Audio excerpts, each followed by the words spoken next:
जिस युद्ध को 2-3 दिनों में खत्म होने का अंदाजा लगाया जा रहा था, उसे चलते हुए अब 20 दिन हो गए।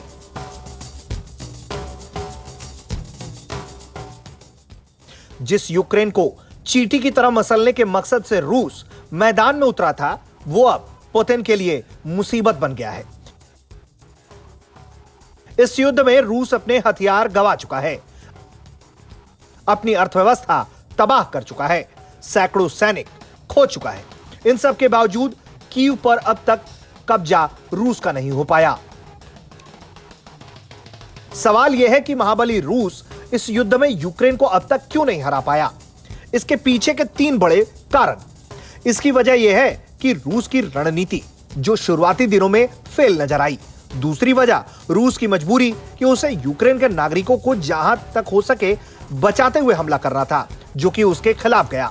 तीसरी और सबसे बड़ी वजह यूक्रेन की सेना का जबरदस्त पलटवार, और यह इसलिए मुमकिन हो पाया क्योंकि यूक्रेन ने तैयार की थी अपनी टेरिटोरियल आर्मी, और जिस तरीके से सिविलियन के हाथों उसने हथियार दिए, ये रशिया के लिए सबसे बड़ी मुसीबत बनकर सामने आए।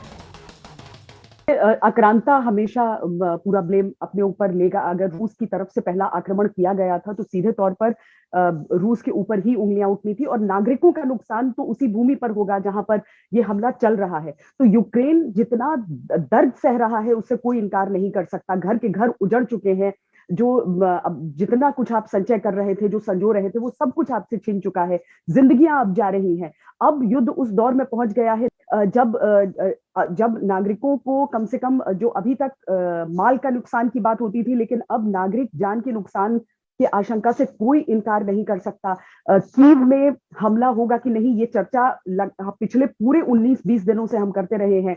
अलग अलग राय आए हैं। कुछ लोगों ने कहा कि अभी होगा ही नहीं, अभी तो बातचीत चल रही है, और एक तरह से देखिए तो एक पॉज के साथ चौथे दौर की बातचीत को फिर शुरू होना है। लेकिन उसके बीच अगर नागरिकों पर इस तरीके से आक्रमण किया जाएगा, विश्व समुदाय की तरफ से हथियार जरूर दिए जा रहे हैं, लेकिन उन नागरिकों की जान जो जा रही है, और रेसिडेंशियल कॉम्प्लेक्सेस पर इस तरीके के हमले, देखिए आंकड़े में थोड़ा सा अलग हो सकता है दोनों की तरफ से, लेकिन नागरिकों को क्षति पहुंची है, पहुंच चुकी है, कई लोगों की जान गई है। वो आंकड़ा बदल सकता है जो यूक्रेन देता है, लेकिन नागरिकों की जान गई है, इससे कोई इनकार नहीं कर सकता। और रूस के ऊपर ये पूरी जो जिम्मेदारी है वो लगती है।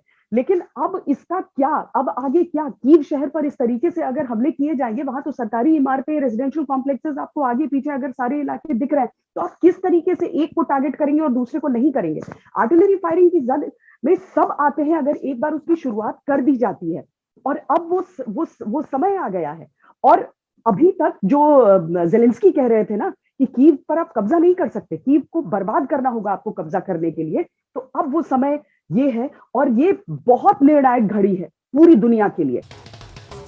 नाटो में यूक्रेन को शामिल होने से रोकने की जल्दबाजी और अमेरिका की आक्रामक छवि दिखाने में पुतिन शायद युद्ध की रणनीति नहीं समझ पाए, इसलिए यह युद्ध 20 दिन से जारी है। यूक्रेन की बर्बादी के आंकड़े पूरी दुनिया के सामने हैं, लेकिन रूस की तबाही भी कम नहीं। अब देखना यह है कि यह युद्ध और कितने दिनों तक चलने वाला है। ब्यूरो रिपोर्ट, भारत तक।